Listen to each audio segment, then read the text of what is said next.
안녕하세요. 12월 26일 목요일 신나게 시작하겠습니다. 24일 미국 주식시장은 혼조세였습니다. 크리스마스 이브로 미국 동부 시각 오후 1시에 마감됐죠. 데이터 발표도 별로 없었습니다. 보겠습니다. 다우 36포인트 0.13% 하락했고요. S&P 500 지수는 약보합이고 나스닥은 강보합이었습니다. 반도체 지수 0.27% 올랐지만 마이크론 테크놀로지는 보합세였습니다.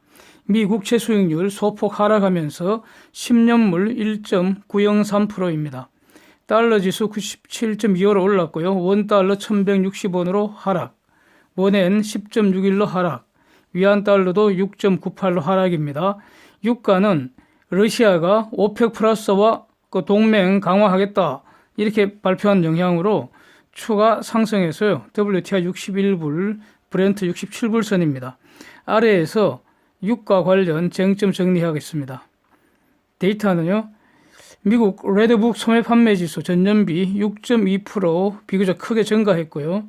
12월 리치몬드 제조업 지수 마이너스 5로 이제 급감을 했습니다. 예상치가 9였죠.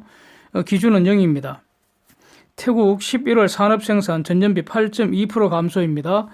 7개월째 마이너스인데 최근 2개월간 마이너스 8%대로 급감하는 그런 모습입니다. 우선 쟁점에서 유가 전망부터 해보겠습니다. 공급 증가 요인이 더 강력하기 때문에 2019년 하향 추세 2020년에도 이어질 것으로 이렇게 결론부터 말씀드리겠습니다. 우선 5년 장기 가격 추세 한번 보시면은 WTI 2018년 가격보다 2019년 가격이 팍 낮아진 거 눈으로 봐도 분명합니다. 이걸 평균 가격이 얼마 내렸다 이렇게 데이터도 말씀드릴 수 있지만 의미 없을 것 같고요.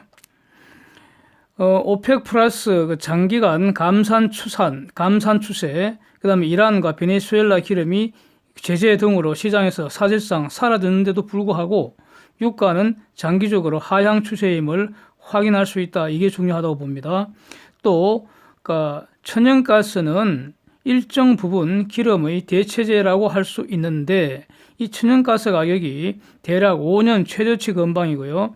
2018년 최고치 대비 지금 반값으로 폭락한 점 이것도 주목을 해야 할 것 같습니다. 그런데 최근 한 달가량 유가 상승했죠. 강세 보였습니다. 수요 측 요인으로 보면은 페이스 원딜 타결되면서 경기 회복 전망이 좀 좋아졌죠. 그러면 오일 수요 늘어나는 거 아니냐. 이것이 원인이 된 것 같고요. 또 하나는 오펙 플러스 추가 감산한 거 있죠. 50만 배럴 플러스 사우디가 임의적으로 자율적으로 40만 배럴 이렇게 감산 폭을 늘렸고 기간도 연장한 거. 이유는 크게 이게 두 가지지 않은가 보여집니다. 나머지 짜질구리한 것들도 있는데요. 근데 이런 것을 압도하는 공급 증가 요인이 있다는 거죠. 최근 오일 시장은 일단은 공급의 가격 탄력성 상당히 크다고 저는 보고 있습니다. 가격이 오르면 오일 공급도 쉽게 늘어난다는 점입니다. 팔리는 만큼 올릴 수 있다 이거죠. 그래서 팔린 만큼 다 소비가 안 되면 바로 재고가 쌓이는 그런 구조입니다. 그래서 없어서 못 파는 게 아니고요. 안 사니까 더 이상 공급을 못 하는 거죠. 팔리는 만큼 다 공급해 줄 수 있다 이런 뜻입니다. 비오펙 플러스 산유국들 기름 공급이 상당폭 증가한다는 이런 점입니다. 캐나다, 브라질, 노르웨이, 가이아나 이 지금 이 4개국이 특히 주목이 되는 것 같은데 대규모 신규 유전이 본격적으로 가동한다는 겁니다. 새로. 그래서 이 때문에 기름 시장 새로 공급 예정인 기름 훨씬 많아졌다는 겁니다. 지금 사우디 등 오펙 플러스가 컷하는 것보다도 훨씬 더 많은 새로운 공급 요인이 발생했다 이런 뜻입니다. 이들 국가들이 추가로 공급되는 물량이 미국 세일 기름 세일 붐과 비슷할 규모다 이렇게 뉴욕 타임스가 예측을 하고 그랬습니다. 우선 대표적인 신규 유전이 노르웨이 에퀴노르 이 회사가 운영하는 해상 심해 유전인데 이게 유전 이름이 요한 스베르드롭이라고 합니다. 이거 이미 퍼올리기 시작했어요. 10월 달에만 30만 배를 하루에 30만 배를 퍼올렸다는 겁니다. 1월 초가 되면은 이게 44만 배를 하루 44만 배를 늘어난다는 거죠. 이게 지금 그 서유럽 최대 유전이랍니다. 이게 새로 생긴 겁니다. 그래서 이 유전 하나에서만 내년 글로벌 공급량의 대략 한 0.5% 정도 감당하지 않을까 이렇게 전망이 되고 있습니다. 한국의 현대오일뱅크도 이 기름을 지금 사오고 있다 이렇게 보도가 나오고 있습니다. 그린피스 등에서 이게 바로 이 에퀴노르를 공격을 하면서 이 유전 운영하지 마라, 기름 퍼올리는 거 중단하라 이렇게 엄청나게 시위를 하는 모양입니다. 이유가 컴플리트 그린워시 이렇게 그러니까 에퀴노르가 매우 지금 그 기술 발전해갖고 환경 침해 없이 이걸 막 그 기름 퍼올리고 있다 이렇게 선전을 하는 것이 완벽하게 그린워시라는 게 아주 재밌는 표현이잖아요. 그 기업 등 대규모 거대 기업들이 한편으로는 친환경 활동하는 것처럼 광고는 그렇게 하는데 실질은 환경을 침해하는 이런 활동, 이걸 그린워시라고 하죠. 여기서 약간 더 제가 보기에는 이거를 제가 조금 더 개념을 확장시키면은 마치 저는 우유가 가장 더럽고 해로운 음식물이라고 저는 이렇게 생각을 하는데, 근데 우유 회사 광고를 보면은 완전히 저 푸른 초원 위에 소들이 마음껏 뛰노르고 거기서 프레시 밀크를 공급한다 이렇게 선전을 하잖아요. 뭐 그런 것도 이런 그린워시 이런 개념과 비슷하지 않을까, 이렇게 개념을 좀 확장시켜 봅니다. 하여튼 그 기사 한번 보시면요, 그린피스 등에서 노르웨이 정부하고 에퀴노르 두 곳이 전부 완벽한 그린워시를 하고 있다, 컴플리트 그린워시를 하고 있다 이렇게 비판하고 있습니다. 그래서 이 해상 심해 유전 가동 중단하라고 시위를 하고 난리를 치고 있지만, 그러나 시장에서는 이 유전에서 기름이 계속 더 많이 퍼올 것 같다는 거죠. 그래서 2022년에는 하루에 66만 배럴까지 늘어날 거다 이렇게 전망을 하고 있습니다. 이거 기존 기름 시장에 새로 들어오는 겁니다. 그 다음에 남미에 있는 가이아나, 여기는 그동안 기름이 전혀 없던 곳인데 대략 한 몇 년 전에 대규모 유전이 발견됐다 이런 뉴스가 나와갖고, 인구도 별로 없는데 여기는 인구도 별로 그러니까 인구 1인당 매장 양을 보면은 사우디에 거의 한 2배 된다는 거죠. 그래서 완전히 대박 난 그런 곳인데, 엑슨 모빌에서 유전 개발을 시작해갖고 이제 내년 한 1월부터는 본격적으로 생산을 개시한다는 내용입니다. 그래서 일단 하루에 한 12만 배럴씩 퍼올리다가 이거 계속 증가해서 결국 한 최대치 하루에 75만 배럴까지 계속 공급 능력을 확장해 나간다 이런 내용입니다. 캐나다하고 미국을 잇는 라인3 송유관 공사, 이게 대략 한 1600km 정도 되는데 이거 과거에 공사 과정에서 잡음이 엄청 많았던 것으로 제가 기억을 하고 있습니다. 드디어 완공됐고요. 이거 완공됐으니까 송유관에다 기름을 채워야 될 거 아닙니까? 그러니까 캐나다로서는 기름을 정산할 수밖에 없다는 거고요. 그만큼. 그 다음에 아직 지금까지는 미국 셰일 기름 이야기는 아직 하지도 않았잖아요, 지금까지. 근데 미국 셰일 기름 가장 큰 공급의 병목 현상이 바로 퍼미안 분재하고 수출 항구 간에 퍼올린 기름을 운송하는 파이프라인 공사, 파이프라인이 부족하다는 게 이제 병목이었다고 말씀드린 바가 있는데, 이거 파이프라인 공사 계속되고 있고요. 계속 이제 순차적으로 완공된다는 거죠. 그래서 미국의 기름 공급도 계속 증가할 수밖에 없다는 점입니다. 또 이와 관련해서 이미 말씀드린 바와 같이 그동안 감소세 보이던 미국의 굴착 장비수 2주째 급등했고요. 총 원유 시추수도 지난주에 비교적 크게 증가했다는 점이죠. 근데 이 상황에서 지금 이게 신규 투자가 이루어졌다는 뜻이죠. 이거 누가 투자를 주도했겠습니까? 비교적 자금 여유가 있는 대기업 위주로 투자가 이루어지고 있는 것으로 알고 있습니다. 이 외에도 최근 이란하고 UAE 등에서 거대 유전이 신규로 이제 발견되었다는 것인데, 근데 이란은 제재 중이고요. UAE는 오펙 회원국이라서 당장의 그 공급 증가의 플러스 요인이 될지는 뭐 저는 의문입니다. 그런데 이 지금 이란의 경우에는 사상 최고조에 달하는 미국 제재 이게 계속 강화되고 있고요. 11월 중순에 발발한 그 전국 규모 시위 이게 지금 신정 체제 종식을 요구하고 있다는 거 아닙니까? 예? 지금 체제 변혁을 요구하고 있다고요. 시위대 요구하는 것이. 그래서 만약에 이란이 새로운 봄을 맞이한다면, 즉 이란이 지금과 다른 길을 간다면은, 즉 체제가 변하고 미국과의 관계가 풀린다면, 그러면 엄청난 이란산 기름이 시장에 풀린다는 의미 아니겠습니까? 이는 분명히 유가 하락 요인이 되지 않겠습니까? 즉 이란은 향후 그 기름 시장에서는 기름값 인상 요인은 거의 없고요. 왜냐하면 지금 다 털어막혔으니까 그 하락 요인만 있는 이런 묘한 구도라고 저는 보여집니다. 또 마지막으로 오펙 플러스 결속력 얼마나 강력할지 저는 매우 의문입니다. 나이지리아하고 이라크 거의 지금까지는 감산 합의를 지키지 않았고요. 계속 자기들 쿼터 이상으로 정산을 하고 있습니다. 제재하라는 거죠. 제재하면 떠난다는 거 아닙니까? 제재할 수도 없고요. 러시아는 천연가스 생산 과정에서 부산물로 나오는 기름, 이것은 감산 규정이 적용되지 않습니다.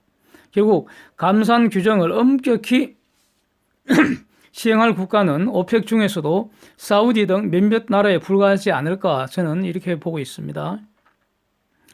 즉 기름 시장은 여전히 공급 초과 상태고요. 수요가 늘어난다면 바로 공급을 늘릴 능력이 있다는 점 이걸 고려해야 될 것 같고요. 그래서 기름값은 2020년에도 기본적으로 내려갈 것이다. 이런 견해를 저는 유지를 하고 있습니다. 최근의 상승 추세는 유지되기 힘들다고 보고요. 추세적으로 계속 이렇게 올라가기 힘들다고 보고요. 결국 위에서 본 신규로 공급을 증가시키는 이런 산유국들의 증가되는 공급량, 그다음에 미국의 세일 석유 공급이 증가하는 속도 이런 것들이 구체적 기름값을 결정하는 요인이 될 것이 아닌가 이렇게 보여집니다. 그래서 구체적 값은 이 신규로 늘어나는 공급량 얼마나 빠른 속도로 늘어나느냐 여기에 달려 있겠죠. 다음으로는 이란 반체제 시위 관련 뉴스 한번 정리해 보겠습니다.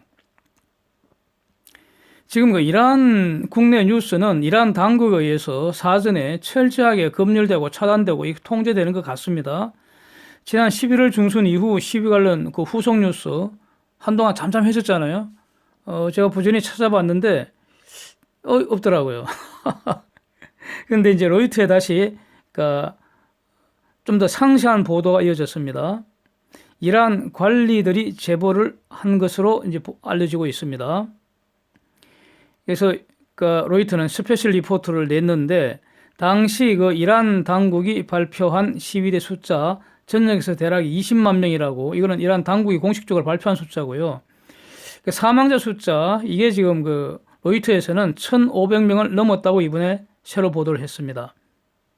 이 시위는 휘발유값 리터당 100원 하던 거를 월 60리터까지는 150원으로 올리고 월 60리터 넘어가는 물량은 리터당 300원으로 이렇게 기습 인상한 거, 요게 시위에 촉발이 되었는데, 그리고 한국 휘발유 값은 리터당 지금 1,500원이 훨씬 넘죠. 예. 근데 이 시위대들은 결국 반체제 구호가 지금 난무를 해갖고 이슬람 공화국 끝장내자, 박살 내버리자, 신정체제 끝장내자, 이걸 요구를 했다는 거죠. 호메이니하고 하메네이 추상화를 불태워버렸다고 합니다. 테헤란에서. 그래서 자신의 추상화가 불태워지는 걸 보고 완전히 뚜껑이 열렸겠죠. 80살이고 90만 남은 노인 아닙니까, 하메네이가. 그래서 11월 17일 날 대책회의를 소집을 해갖고 여기서 시위를 제대로 진압 못하는 놈들은 모조리 처단하겠다. 이렇게 소리 지르고 모든 수단을 총동원해서 시위 진압해라. 이렇게 명령을 내렸다는 겁니다. Do whatever it takes to end it. 소요 사태 끝장내기 위해서 모든 수단 다 동원하라는 겁니다. 모든 수단. 미국과 이스라엘, 사우디 이것이 이제 이란의 적이라고 말하면서 이들이 저 소요의 배후라고 이렇게 선언을 한 거죠. 늘상 하는 말인데, 비교적 장문의 기사인데요. 구체적 피해 사례들이 이제 상세히 보도가 되고 있는데, 여기서 우리 주목하는 것은 두 가지 아닌가 싶습니다. 제가 볼 때는. 먼저 시위의 목표가 기름값 내리라는 게 아니고요. 체제 박살 내자는 겁니다. 끝장내자는 겁니다. 반체제 시위를 했다는 거고요. 두 번째로는 지금 로이터에서 확인한 게 진압 명령자, 즉 살인자가 80세 노인 하미네이라고 적시를 해버린 점입니다. 이 두 가지가 저는 주목이 됩니다. 이미 이란 혁명수비대는 트럼프가 테러 단체로 선언해버려서 제재를 받고 있고요. 이 이란 혁명수비대에 도움을 준, 거래를 한 이런 이란 기업들이 최근에 추가로 제재된 점을 알려드린 이렇게 전한 바도 있죠. 그 최고 책임자가 이란 혁명수비대 최고 명령권자가 하메네이 아닙니까? 그리고 하메네이 이 사람도 미국의 제재 대상에 올라 있습니다. 그리고 하메네이는 미국과 대화를 원천적으로 부정하고 있죠. 지난 여름인가요? 한창 호르무즈 긴장이 높아졌을 때 일본의 아베 총리가 미국하고 이란 간을 중재를 하려고, 이란하고 일본은 비교적 좀 말이 통하니까 아베가 방문을 해서 그때 아베 호주머니에 트럼프 메시지를 넣어 가지고 갔다는 거 아닙니까? 하메네이 만났을 때 전달하려고 하니까 그거 수령도 거부했었죠. 네.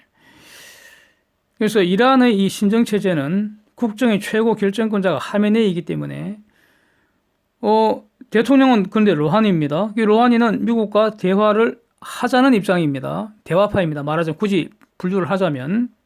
근데 로하니의 어떤 바람이 실현될 여지는 전혀 없죠. 하메네이 체제 하에서는 이렇습니다. 그래서 보도에는 지금 이란 시위 사태는 40년 전 1979년 호메이니가 팔레비를 축출하면서 선언한 이슬람 혁명 당시 이후 가장 긴박한 상황이다. 이렇게 로이터가 평가를 하고 있습니다. 하여튼 시위대는 신정체제 끝장내고 이슬람 공화국 끝장내고 팔레비 왕정 복귀시키자. 이렇게 지금 구호가 나오고 있다고 합니다. 이 와중에서 이란의 핵 합의 위반 정도 계속 지금 올라가고 있습니다. 이미 이란은 유럽 3국, 즉 영국, 프랑스, 독일에게 핵 합의서상의 이 유럽 3국의 의무를 이행 안 하면, 즉 대표적으로 이란 기업 사가지 않으면, 그럼 이란도 주기적으로 지속적으로 핵 합의 이전 상태로 복귀한다고 선언을 했고요. 이를 지금 실천하고 있는 겁니다. 그러면서 유럽 3국 압박하고요. 또 간접적으로 미국도 압박하는 것이겠죠.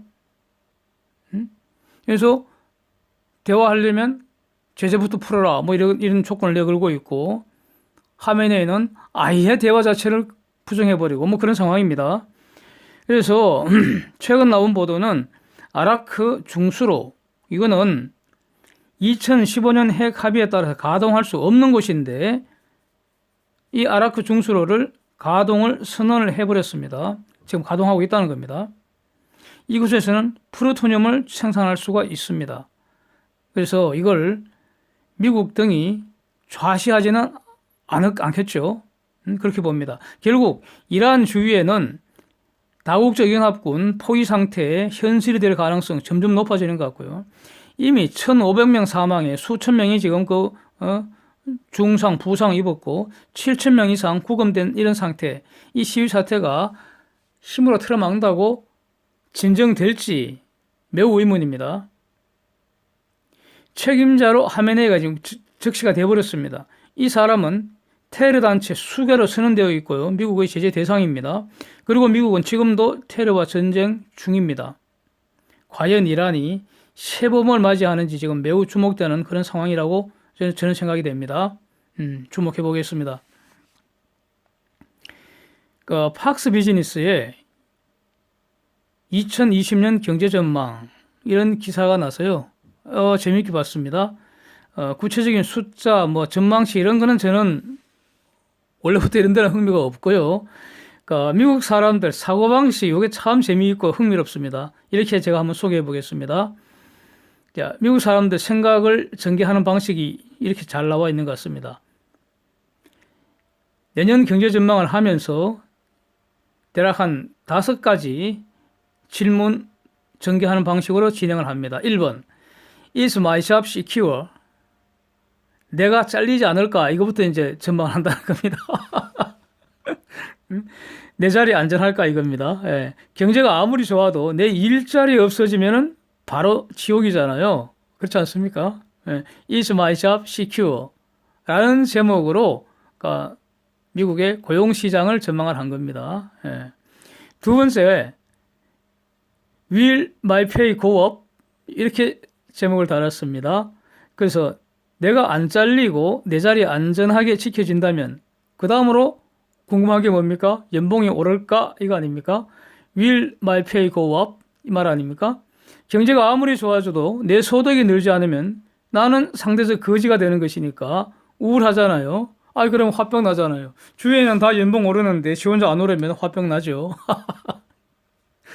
세 번째, What's the outlook for interest rates? 이거 아주 재밌습니다. 네. 1, 2, 3 보십시오. 1. Is my job secure? 2. Will my pay go up? 3. What's the outlook for interest rates?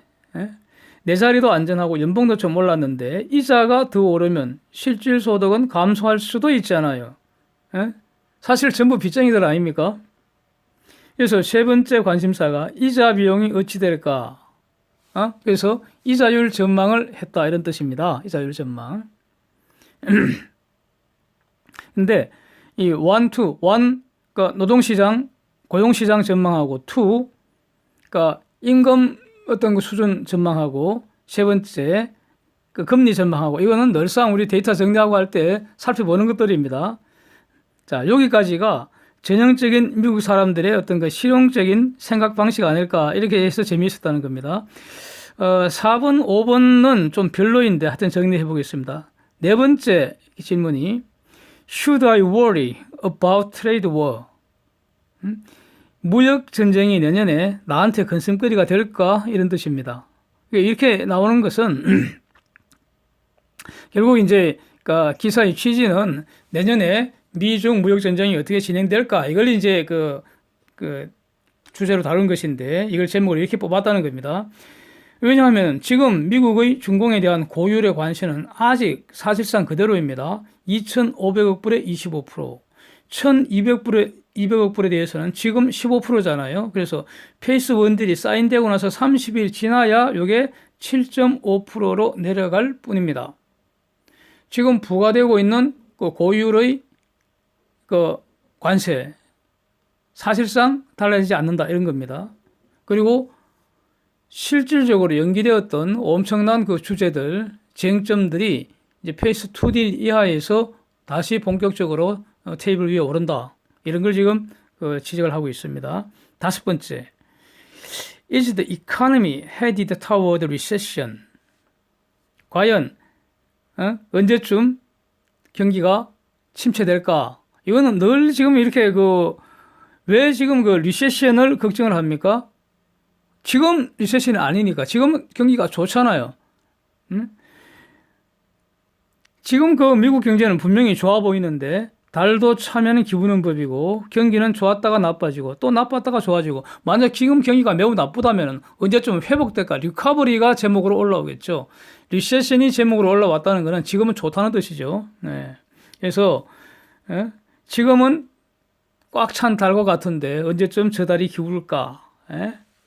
항상 경기는 오르락 내리락 하는 것이기 때문에 또 금년에는 3 months 10 year, 2 year 10 year 이 채권 수익률 곡선 역전 현상도 목도를 했잖아요. 지금은 아닙니다. 지금은 채권 수익률 곡선 역전 아닙니다. 그러나 지난 8월만 하더라도 리세션 공포가 엄청 났지 않습니까? 주가도 폭락 한번 했을 거예요. 이런 점을 주시를 하는 것 같습니다. 그러나 2020년에 미국 경제 리세션은 없을 것이라고 저는 봅니다. 이상입니다. 오늘도 함께해 주셔서 감사드립니다.